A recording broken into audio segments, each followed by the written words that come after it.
محمد صلى الله عليه وسلم وعلى الكرام الصحابة القرباء والتابعين والعلماء والأولياء والصالحين خصوصا إلى رحمه مولانا وجدنا الشيخ محمد أرشد بن عبد الله القيم والشيخ محمد رشد الأنور بن حاج إسماعيل وأرواح مشايخنا ومعلمينا ووالدينا وأمهاتنا وأقرابنا على أجمعين وإخواننا المسلمين والمسلمات أن الله يعلي درجاتهم في الجنة ويعد علينا وعلى جميع المسلمين ومن ذريتنا خصوصا من بركاتهم وأنوارهم وأسرارهم وعلومهم ونفعاتهم خصوصيتهم وكرامتهم في الدين والدنيا والآخرة وعلى نيتي أن الله يشفينا ويشفي عبد الكريم ويشفي حج الميلاني ويشفي حج سليمان أبي شفاء عاجلة لا يغادر بعد سفرا ولا حالنا ارزقنا وإياهم طول العمر إلى فوق السنين وصحتنا وعافية كاملة لعزة كلمة الدين والإخلاص والصدق واليقين يا رب العالمين على هذه النية وعلى كل من نوى باسمه الصالح وإلى حضرة النبي الفاتحة.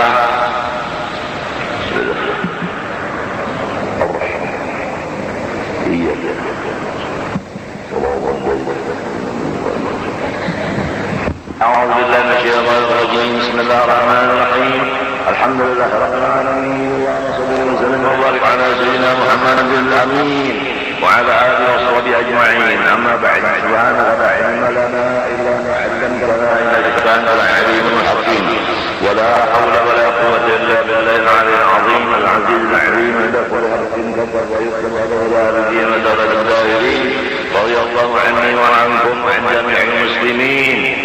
Di antara sifat yang wajib bagi zat Allah Subhanahu wa taala dan kita semua kaum muslimin muslimat meyakinkannya yaitu bernama sifat kalam. Artinya berkata-kata maka mustahil kelu.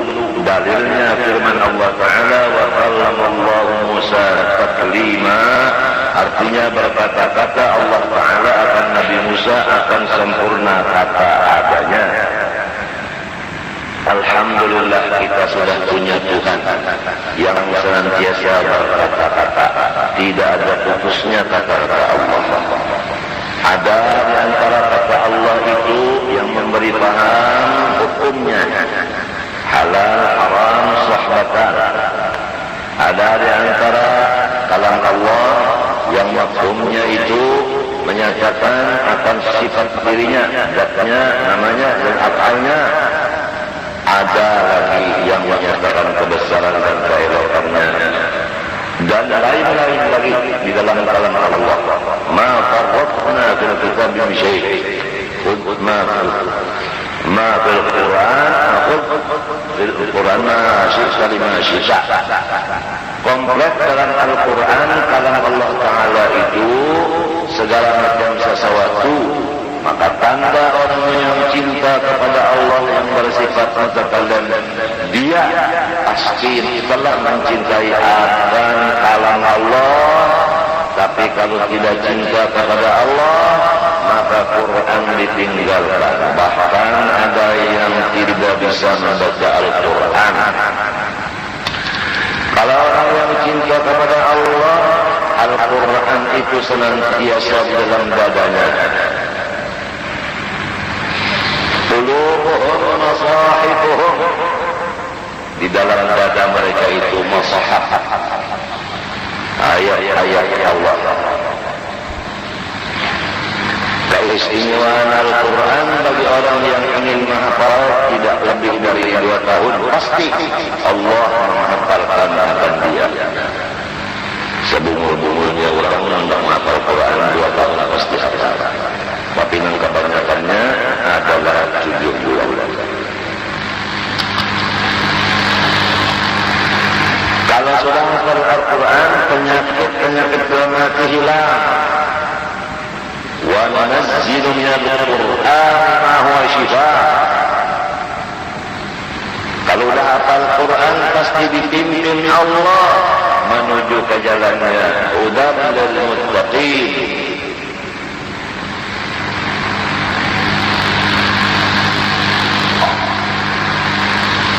Kembalilah umat Rasulullah SAW kepada mencinta Al-Quran. Ingat bahwa Al-Quran akan diangkat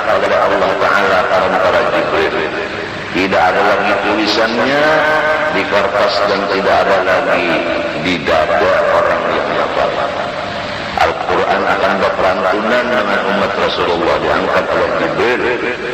Jadi sebelum itu marilah kita rajin membaca Al-Quran dan mencintainya. Kalau sudah kita tidak bisa melihat Allah, melihat tulisan Qurannya barang sebagai gantinya. Dan kalau sudah kita tidak bisa berdialog langsung dengan Allah, maka kita pahamilah akan ayatnya dan suratnya itu. Surat Allah yang Rabbul Alamin sudah ada di rumah kita. Apakah kita membaca surat Allah? Apakah kita memahami isi surat Allah? Apakah kita tidak lagi? Hai umat Rasulullah, kembalilah. Kalau sudah kita cinta terhadap Al-Quran, memahami artinya, memahami akan tujuan-tujuannya, disebut ahlullah. Ahlul Quran, ahlullah wa khasatuh. Orang yang betul-betul ahli Al-Quran mengamalkan isinya, maka disebut orang itu pula warganya Allah. Dan orang yang diberi keistimewaan oleh Allah Subhanahu wa Ta'ala. Gembirakanlah hati kalian dengan surat Allah itu, dan pimpinlah istri dan anak buah Anda untuk mahabbah kepada Quran.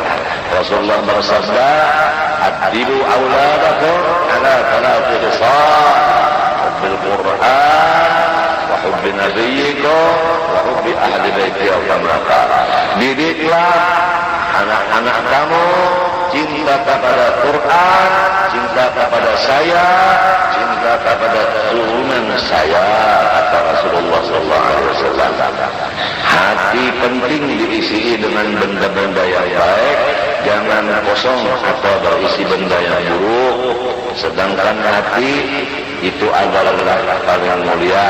Di situ tempat ma'rifat kepada Allah Subhanahu wa Ta'ala, dan di situ tempat pandangan dan nilai Allah Subhanahu wa Ta'ala. Kalau dalam hati ada ayat Al-Quran, hati itu sudah bagus dipandang Allah Subhanahu wa Ta'ala. Kalau hati berisi dengan duit, pangkat, wanita, dan lain-lain dari dunia matahul urut, maka hati itu buruk dan bau daripada bangkai. Yang mencium adalah ahlullah. Nas'alullah al-afiyah. Hai umat Rasulullah SAW, mari kita bersama-sama mulai sekarang belajar akan huruf Al-Quran yang 28 sampai fasih. Baru kita belajar membaca ayat Al-Quran dengan tajwid, hadap dan panjangnya, dan ibtidah dan waqafnya. Kemudian kita belajar tafsirnya sedikit-sedikit. Insya Allah hati kita menjadi bersih. Apabila bersih hati, maka hati itu dicintai oleh Allah. Apabila kotor, dimarahi oleh Allah. Nenek moyang kita yang ulama dan punya karamah, semua adalah menjaga hati dari kekotorannya. Bukan menjaga badan, bukan menjaga pakaian, tidak. Yang dijaga mereka adalah hati. Yauma la yanfa'u malun wala banun illa man atallaha biqalbin salim. Allahumma ya hafiz ya hafiz ya hafiz, sallim qulubana ya Allah an kulli ma yurdi birahmatik ya arhamar rahimin ya arhamar rahimin ya arhamar rahimin. Allahumma ya muqallibal qulub thabbit qulubana ala dinik wa ala ta'atik ya arhamar rahimin hayya ya qayyum. Maka patut bagi mukmin mu'taqid bahwa ia banyak-banyak memberi zikir pada Allah Ta'ala dengan pengharapan sebutan Allah Ta'ala jua adanya sebagai kesempurnaan ma'rifat terhadap Allah SWT. Kita disuruh menggunakan lidah banyak-banyak zikrullah dengan harapan Allah yang menzikir kepada kita. Itu harapannya. Awalnya kita yang berzikir, tapi akhirnya kita yang dizikirkan Allah. Itu akhirnya. Jadi berangkat dari kita, akhirnya sampainya bukan kita yang berzikir, Allah yang menzikirkan. Karena tanpa Allah la tataharraku dzarratun illa biiznillah. Itu karena memang kita yang berzikir, sulit bagi kita untuk mencapai maqam baqa billah. Sulit. Maqam baqa billah kita yang bergerak tapi dengan maqam fana billah kosong. La yadhkurullah illallah.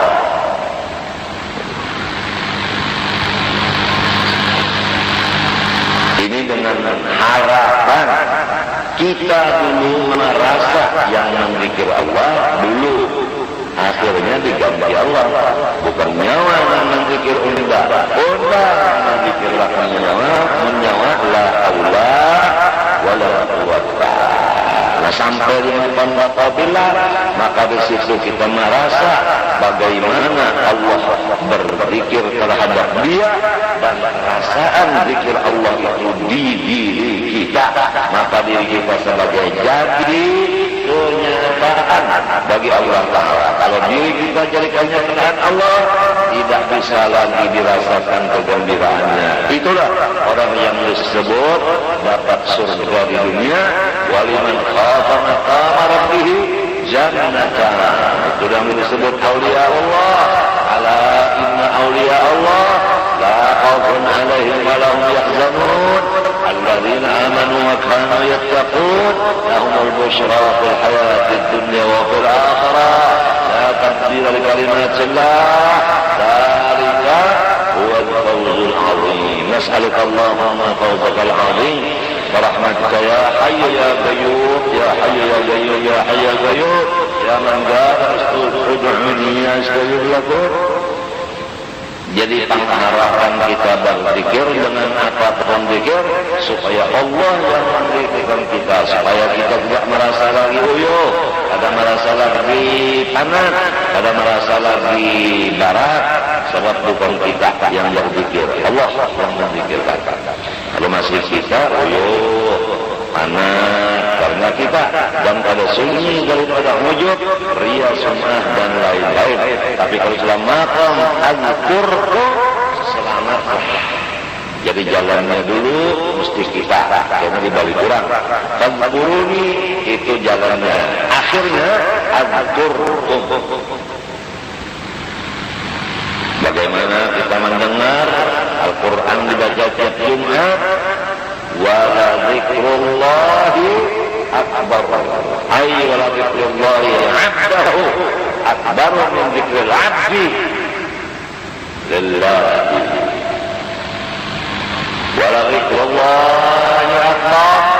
Wallahu ya'lamu ma tasna'un. Itu khatib tiap Jumat.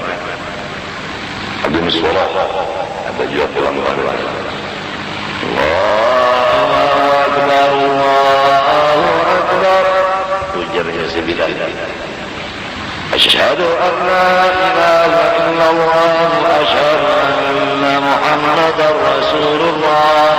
Hayya 'alas salati, hayya 'alal falah.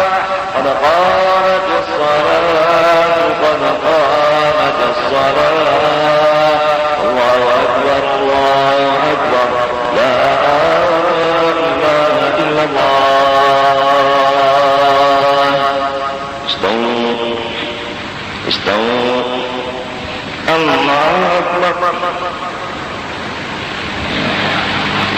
Luar biasa. Fadhkuruni azkurkum. Mafhum daripada hadis Rasulullah, tidak ada satu pun amalan yang menyelamatkan kita dari siksa Allah zikrullah. Ingat ini satu hadis ini. Amalan apa aja kan betul pokoknya mantul. Tapi kalau mengamalkan zikir, selamat dari perang maya, selamat dari kesusahan, selamat daripada tembakan, selamat daripada apapun. Langit turun ke bumi, maka lenyap kesenian, kecuali orang ahli zikir itu yang diberi Allah keluar daripada itu. Sebelum langit turun ke bumi, dia udah keluar daripada ungkapannya wa hum min faza'in yawma idzin aminun.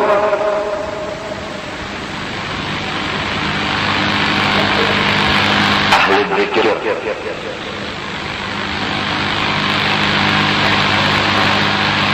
lain cara orang yang orang itu namun bumi terbalik di mana berpikir itu lain itu malah dia bumi terbalik di mana berpikir sekalinya di ujung cangkol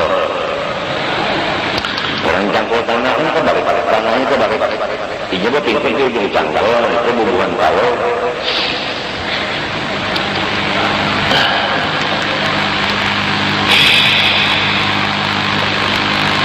zikir kepada Allah Subhanahu wa taala. Ada zikir lisan. La ilaha illallah.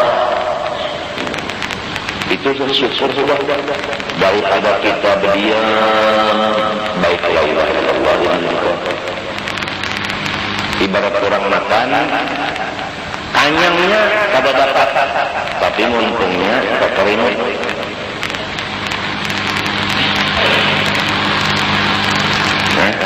Tapi ada orang yang turun ke karimut parutnya tetap lapar.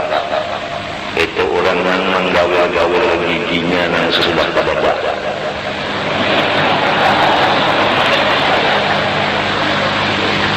Adakah itu tahu orang cari di dunia terdapat?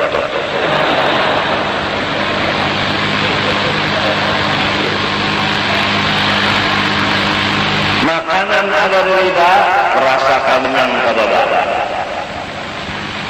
Kalau orang berpikir lisan tidak disertai dengan maknanya, sudah untung. Datang seorang murid kepada guru, lapor, guru, ulun kada tawa zikir riba beserta maknanya di hati. Ujar guru, syukurilah nikmat Allah bahwa lidah kita sudah dipakai oleh Allah Taala untuk menyebutnya. Coba pikir, kalau dipakai untuk yang lain oleh Allah mau apa? Menyebut orang atau mengupat orang mau apa? Dipakai untuk berdusta untuk apa? Syukurilah. Akhirnya murid itu bergembira dengan adanya nikmat Allah di lidah membaca la ilaha illallah. Maka berkat gurunya dipindah zikirnya itu ke hati berimbang lawan nonton. Sudah lepas dari munafik. Kalau munafik itu zikir turunnya la ilaha illallah artinya lain di mata mulut rasa fahamu lain di mulut lain di hati. Sudah selamat. Nah itulah namanya berkat daripada syekh. Terus itu kita diwajibkan mencari guru dan murabbi mursyid. Kada boleh pada jalan seorang-orang. Contoh Rasulullah aja Isra Mi'raj yang dikirim mengawami adalah Jibril, Mikael, ada satu lagi yang mengatakan Israfil. Israfil ini adalah menjaga angin. Malam para banginnya burak laju. Kalau dihantar angin, Israfil berdiri meniup. Jibril penyataan Allah menambah-nambah bersih dada, menambah-nambah energi, kekuatan untuk terbang dan berjalan. Iman, Islam, ilmu dan akhlak. Padahal Rasulullah sudah sempurna dan sudah bersih, tapi tambah lagi sempurna dan tambah bersih lagi.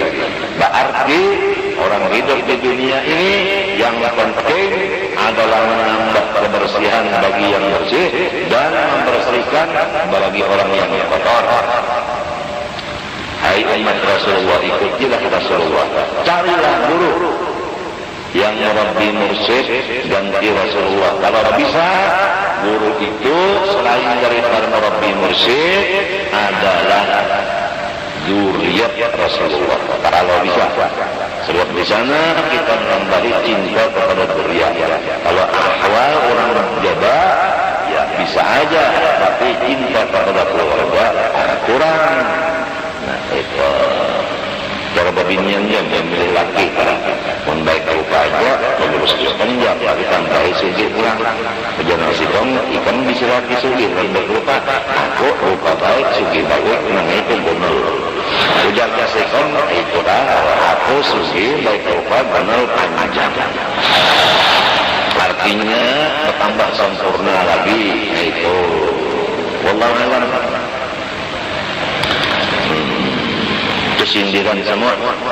Siapa guru sang murabbi mursyid yang paling sempurna, disitulah kita.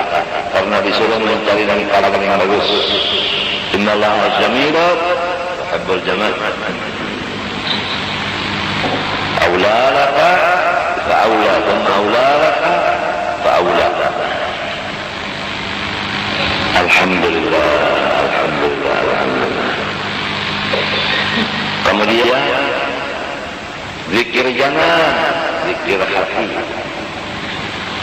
Lidah stop, hati yang berzikir.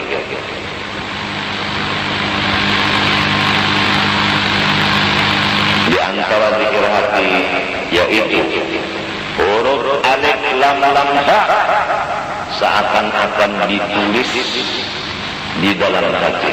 Hati itu adalah di sebelah dari susu kiri. Kalau susu kiri di sebelahnya para ketiak bintang situ tapi di dalam itu namanya disebut qalbun. Waqidah qalbi ngaranna waqidatul qalbi. Nah itu yang diisi dengan alif lam ha. Seakan-akan tulisan alif lam ha ada di situ. Waktu kita menajamkan dua mata kita, nyatalah tulisan itu. Jangan tertipu dengan warna-warni tulisan. Hijau, putih, merah, ungu, kuning, itu semua was-was. Dan itu semua menyatakan bahwa kecintaan Anda kepada sesuatu dunia. Kalau tidak ada cinta pada dunia ini, tidak ada lagi cahaya di hati kami. Kalau tulisan ada, tidak ada cahaya putih, tidak ada cahaya kuning, merah, hitam dan sebagainya. Hanya nur semata-mata yang tidak ada umpamanya. Itulah yang sebenarnya kalau masih melihat cahaya ada di dalam hati keluar ke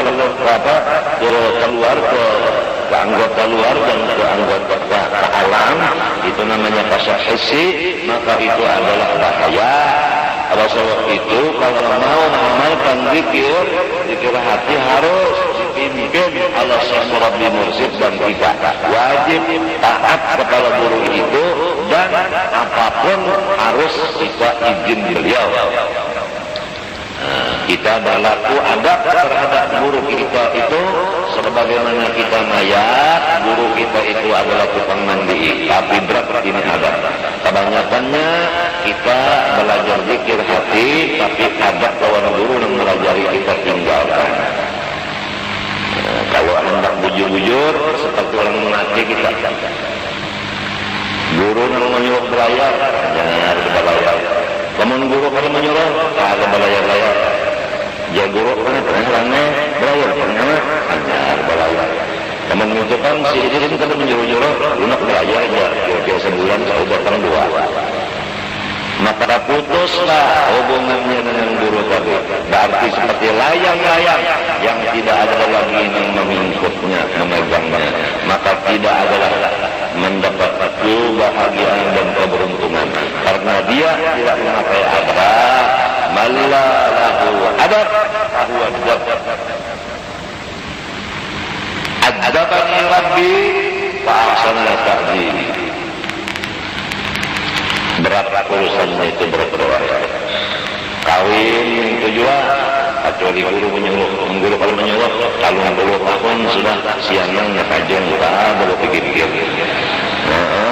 Tapi kalau guru menyuruh, sebulan kalau kali kawin hakuna. Guru menyuruh. Ada tuh artinya kalau disuruh guru. Ada yang sama-sama 3 kali disuruh guru kawin. Ada yang guru menyuruh, cucuk yang liar pulang. Ada yang 70 tahun, guru ramai aja, terpaksa berkipas. Guru senang melihat 70 tahun hanya disuruh guru kawin. Ikaran memang menyuruh siapa? Si utuh lumur. Nah itulah yang jadi duriyah kita ini jadi lumur sebenarnya. Bukan profesor, bukan dokter, bukan insinyur, tapi S nyiyok. Karena bukan izin. Man dan lagi yashfa'indahu illa bi'idhni. Jadi belajar kalau izin guru, boleh kalau izin guru, menukar kertas rumah tangga kalau izin guru, kawin kalau izin guru, menutui bini kalau izin guru, macam-macam. Semua dengan izin guru. Itulah orang-orang yang berhasil menjadi keramat besar banget. Karena memang taat kepada gurunya. Dalil taat kepada guru adalah ati'ullah wa ati'ur rasul wa ulil amri minkum. Minkum inilah yang menyatakan tafsir yang sahih bahwa ulil amri ini ulama, bukannya pejabat. Pejabat yang ditaati, biarnya korupsi, KKN, luput sudah. Ada mau minumnya itu apa? Banyak sudah tafsir-tafsir yang digunakan ulama dajjal untuk keperluan mereka. Banyak sudah.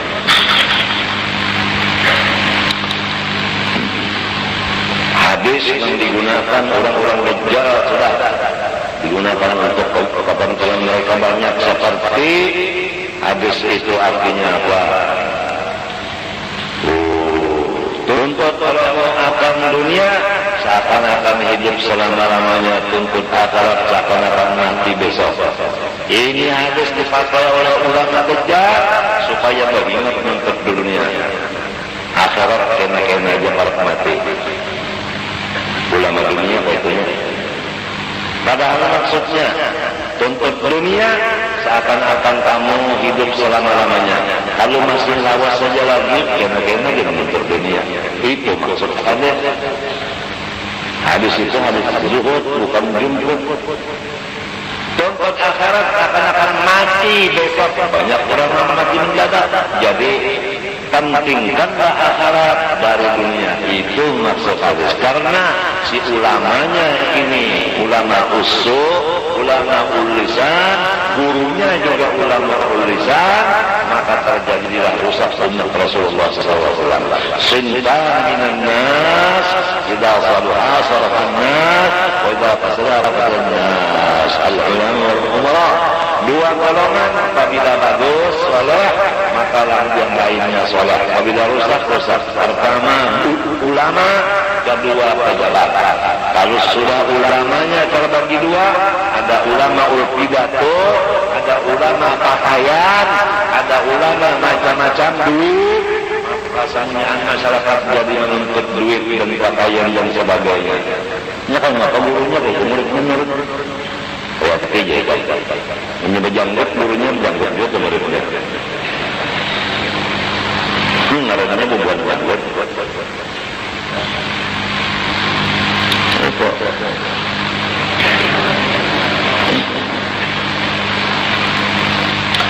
Kemudian pejabat apabila soleh seperti Umar bin Abdul Aziz, maka rakyatnya menjadi nyaman.